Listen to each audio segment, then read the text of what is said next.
18واں episode لے کر حاضر خدمت ہیں، اور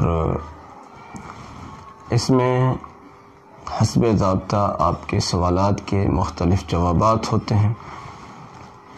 تو اس سیگمنٹ سے آپ کی علمی معلومات میں بہت اضافہ ہوتا ہے۔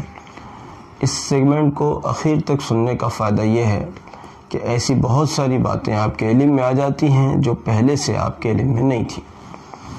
بہرحال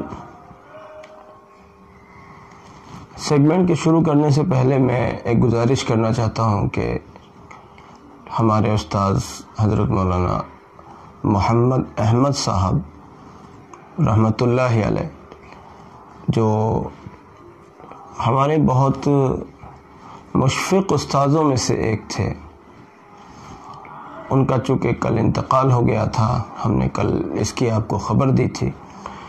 پہلے میں چاہوں گا کہ آپ حضرات سب کے سب ان کی مغفرت کے لیے اللہ رب العزت کے حضور دعا کریں، جو بھی آپ کو ہو سکتا ہے، چاہے 3 مرتبہ قل هو اللہ احد کی صورت ہی پڑھ کر صحیح، بہرحال ان کو ثواب پہنچایا جائے اور دعا کی جائے کہ اللہ تعالیٰ ان کے درجات کو بلند فرمائے۔ آج کا ہم نے پہلا سوال جنید صاحب کا لیا ہے، جو احمد آباد سے ہیں۔ کہتے ہیں کہ ہوم لون لینا کیسا ہے؟ دیکھیے، کسی بھی قسم کا سود کا قرض نہایت سخت مشکل پیش آنے کے بغیر نہیں لینا چاہیے، چاہے وہ لون کی شکل میں ہو، چاہے ساہوکاروں سے قرض کی شکل میں ہو، یا اور کوئی صورت ہو۔ بہرحال ویسے تو بغیر سود کا قرض بھی جلدی سے آدمی کو قرض کی طرف نہیں جانا چاہیے، بطور خاص سود کے قرض کی طرف بہت سخت ضرورت کے بغیر نہیں جانا چاہیے۔ اب میں نے بات یہ عرض کر دی ہے، اب آپ دیکھ لیجئے۔ بہرحال اگر آپ کسی سخت مشکل میں کوئی سخت مشکل آپ کو درپیش نہیں ہے تو پھر سود کے قرض کی طرف نہ جائیے۔ اگلا سوال ریشمہ صاحبہ پوچھتی ہیں علی گڑھ سے، کہتی ہیں کہ جب کوئی عورت انتقال کر جاتی ہے اور اس کے شوہر نے ابھی مہر ادا نہیں کی ہوتی، تو اب کان میں جو معاف کرایا جاتا ہے تو کیا اس سے مہر معاف ہو جائے گی؟ یہ کان میں معاف کرانے کا ایسا سمجھیے کہ 50 سال بعد میں بیوی ساتھ میں رہی اور معاف کرانے کی نوبت ہی نہیں آئی۔ معاف کرانا نہیں، مطلب ادا کرنے کی نوبت نہیں آئی، اور آج بیوی کا انتقال ہو گیا ہے تو اس کے کان میں آ کر کہتا ہے محترمہ معاف کر دیجئے۔ اب محترمہ کیا سن رہی ہیں؟ یہ محض ایک رسم ہے جو ہمارے معاشرے میں وجود میں آ گئی ہے، اس کا اصل سے کوئی تعلق نہیں ہے، شرع سے کوئی تعلق نہیں ہے۔ اصل بات تو یہ ہے کہ جس دن نکاح ہوتا ہے، نکاح کی مجلس میں ہی اگر ہو سکے تو مہر ادا کر دو، سب سے بڑھیا بات یہ ہے۔ اس کا ایک فائدہ یہ ہوتا ہے کہ بہت سارے لوگ اس میں گواہ بھی ہو جاتے ہیں۔ خدا نہ خواستہ آگے چل کر بات بگڑ گئی، بات کبھی کبھار دارالقضاء تک پہنچ جاتی ہے۔ اب لڑکا تو کہہ رہا ہوتا ہے میں مہر ادا کر چکا، اور لڑکی کہہ رہی ہوتی ہے مجھے تو دیا ہی نہیں، کیونکہ اس نے تنہائی میں جا کے دی تھی۔ اب یہ چاہتا ہے کہ میں کوئی گواہ پیش کروں، لیکن اس نے کسی کو گواہ بنایا ہی نہیں، تو اب کس کو لائے؟ اب یہ دوبارہ ادا کرے گا بیچارہ مہر، کیونکہ اس کے پاس کوئی گواہی نہیں ہے، اور بیوی دعویٰ کر رہی ہے مجھے ملی ہی نہیں۔ تو اس سے بچنے کے لیے بہرحال وہی نکاح کی مجلس میں بہت سارے لوگ ہوتے ہیں، اگر وہیں ادا کر دے تو بہت سارے گواہ بن گئے۔ لیکن خیر یہ کوئی ضروری نہیں ہے کہ وہیں ادا کریں، کل ملا کر ادا کرنی چاہیے، اور کسی 1-2 لوگوں کو گواہ بھی بنا لینا چاہیے۔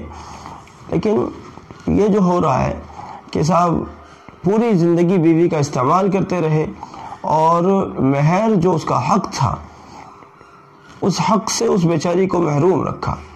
پہلی بات تو مہر بندھتی ہی کتنی ہے ہمارے ہاں، پتہ چلا جو 20-30 لاکھ روپے کی شادی ہو رہی ہوتی ہے اس میں مہر بنتی ہے 3.5 تولہ، استغفر اللہ، جبکہ یہ لڑکی پر ظلم ہے، لڑکی پر ظلم ہے۔ جب تمہارے پاس اتنی ساری واہیات کے لیے پیسہ موجود ہے تو آخر مہر کے نام پر ہی کیوں کم سے کم کی طرف چلتے ہو؟ اور وہ 3.5 تولہ میں بھی یہ مصیبت رہتی ہے کہ صاحب ادا ہی نہیں کرتے، زندگی گزر جاتی ہے۔ اور کوئی بہت سمجھدار آدمی ہوتا ہے تو پہلے دن بیوی کے پاس جا کے کہتا ہے محترمہ معاف کر دیے، میرے پاس تو ہے ہی نہیں، استغفر اللہ۔ ساری خرافات کے لیے پیسے موجود ہیں، بس مہر کے نام پر پیسے نہیں ہیں۔ بہرحال مہر زندگی میں ادا کرنی چاہیے اور ڈیلے کرتے ہوئے نہیں بلکہ جلدی سے جلدی ادا کرنی چاہیے. لیکن اگر کسی وجہ سے اگر پوری زندگی گزر گئی اور مہر ادا نہ کر سکا تو اب یہ کان میں جو مہر کو معاف کرانے کی بیماری چلی ہوئی ہے یہ مہر کو معاف کرانے کا طریقہ نہیں ہے, یہ شریعت نہیں ہے, یہ جہالت ہے. شریعت یہ ہے کہ وہ بیگم صاحبہ, وہ آپ کی بیوی جو ترکہ چھوڑ کر گئی ہے, اس ترکے میں ہی اس مہر کو بھی شامل کیا جائے, اور وہ ترکہ جن جن حقداروں تک میں تقسیم ہوگا, جن جن حقداروں میں تقسیم ہوگا, ان میں یہ مہر کی رقم بھی تقسیم ہوگی.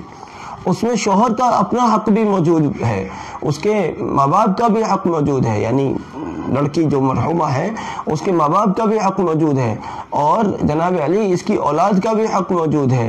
اور یہ کہ یہ شوہر جو مہر ادا نہیں کر رہا تھا زندگی میں, اب اس کو بھی ملے گا بیوی کا ترکہ.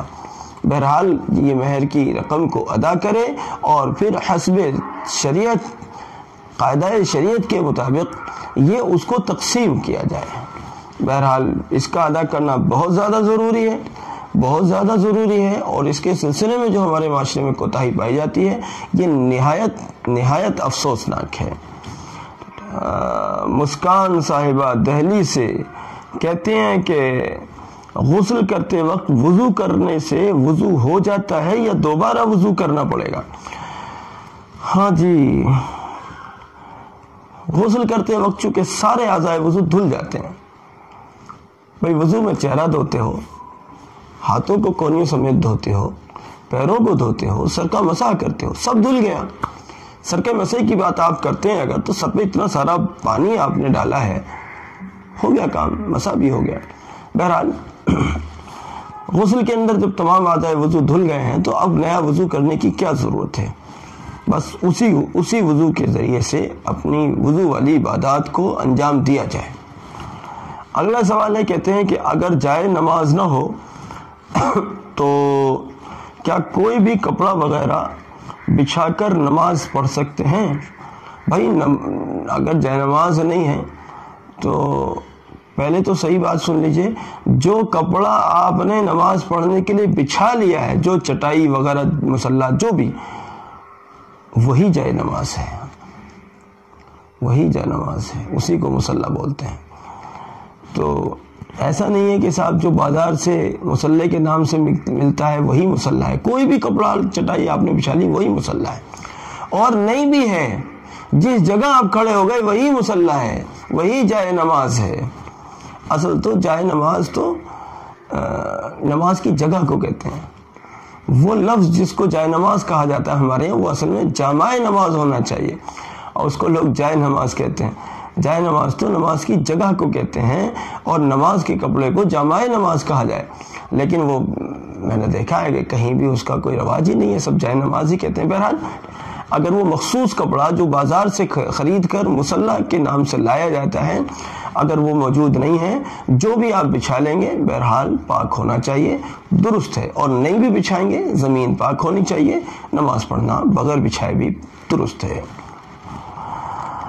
کیا ذکر کرنے کے لیے پاکی کا ہونا شرط ہے؟ اگلا سوال ہے. بھئی ذکر کرنے کے لیے کوئی شرط نہیں ہے کہ آپ پاک ہو یا نہ پاک, وضو ہو یا نہیں ہو. البتہ پاکی کی اور طہارت کی اور وضو کی حالت میں جو ذکر کیا جاتا ہے اس میں نورانیت اور حلاوت بہت زیادہ ہوتی ہے. لیکن جائز یہ بھی ہے کہ آدمی ناپاکی کی حالت میں, کیوں ایسا ہوتا ہے, مان لیجئے رات کے کسی وقت میں اس کو احتلام ہو گیا یا حیض آ گیا, اب وہ ذکر کرنا چاہتا ہے یا ذکر کرنا چاہتی ہے, اور پاکی کا ظاہر بات ہے کہ ابھی موقع نہیں مل رہا ہے, مان لیجئے احتلام والے کو ابھی موقع نہیں مل رہا ہے یا حیضہ کو ابھی موقع نہیں ہے, وہ سوچتی ہے کہ اس کا تو کہ بھئی میرا تو مان لیجئے 5 دن بعد یا 7 دن بعد میرا تو ہوگا, تو کیا اس درمیان میں وہ ذکر ہی نہیں کرے گی؟ ظاہر بات ہے اس کو ذکر کرنا ہے تو ناپاکی کی حالت میں بھی وہ ذکر کرے.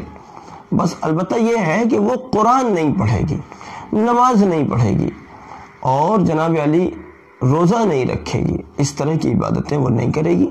باقی جو نارملی تسبیحات ہیں سبحان اللہ، الحمدللہ، اللہ اکبر، یہ آپ نے شیخ کی بتائی ہوئی تسبیحات ہیں، ان کا اہتمام اس کو کرنا چاہیے. اور اس کے لیے وضو بھی شرط نہیں ہے، البتہ افضل ہے وضو، لیکن شرط نہیں ہے. اگلا سوال ہے، کہتے ہیں کہ سر سے دوپٹہ ہٹ جانے سے وضو ٹوٹ جاتا ہے؟ نواقض وضو میں دوپٹے کا سر سے ہٹ جانا نہیں گنوایا جاتا. اگر کسی نے دوپٹہ ہٹا دیا تو اس سے وضو تو نہیں ٹوٹے گا، لیکن غیر محرم کے سامنے دوپٹہ ہٹانا یعنی سر کو کھولنا یہ اپنے آپ میں جائز نہیں ہے. اگر آپ تنہا ہیں گھر میں اور کوئی بھی نہیں ہے ایسا دوسرا، تو اس وقت میں آپ نے کسی ضرورت سے اگر دوپٹہ ہٹایا یا یوں ہی ہٹا لیا، بہرحال کیسے بھی کسی بھی وجہ سے کیسے بھی آپ نے دوپٹہ ہٹا لیا جبکہ گھر میں کوئی بھی غیر محرم موجود نہیں ہے، تو بہرحال آپ کا وضو نہیں ٹوٹا. لیکن اگر کسی غیر محرم کے سامنے آپ نے سر کو کھولا تو یہ گناہ ہوا، لیکن وضو پھر بھی باقی رہا. اگلا سوال ہے، کہتے ہیں کہ آج کل دوبارہ سے بارش شروع ہو گئی ہے تو بارش کا پانی ناپاک ہے کیا؟ بھائی بارش کا پانی تو بہترین پانی ہے، بارش کا پانی پاک ہے. ہاں البتہ زمین پر آ کر اگر وہ کسی ناپاکی میں مل جاتا ہے، جیسے کسی گندی نالی میں مل گیا یا اور کوئی نجاست اس میں مل گئی تو ناپاک ہوا. لیکن آسمان سے جب وہ برس رہا تھا اور ڈائریکٹلی ہمارے جسم پر پڑا یا ہمارے کپڑوں پر پڑا، زمین پر ابھی نہیں گیا تھا، ڈائریکٹ ہمارے کپڑوں پر گیا، تو بہرحال وہ پاک ہے. یا آپ نے وہ کہیں پاک جگہ پر جمع ہو گیا پھر اس پانی کا آپ نے استعمال کر لیا تو بھی وہ پاک ہے. اگلا سوال ہے کہ بارش میں نہانے یا بھیگ جانے سے وضو ہو جائے گا؟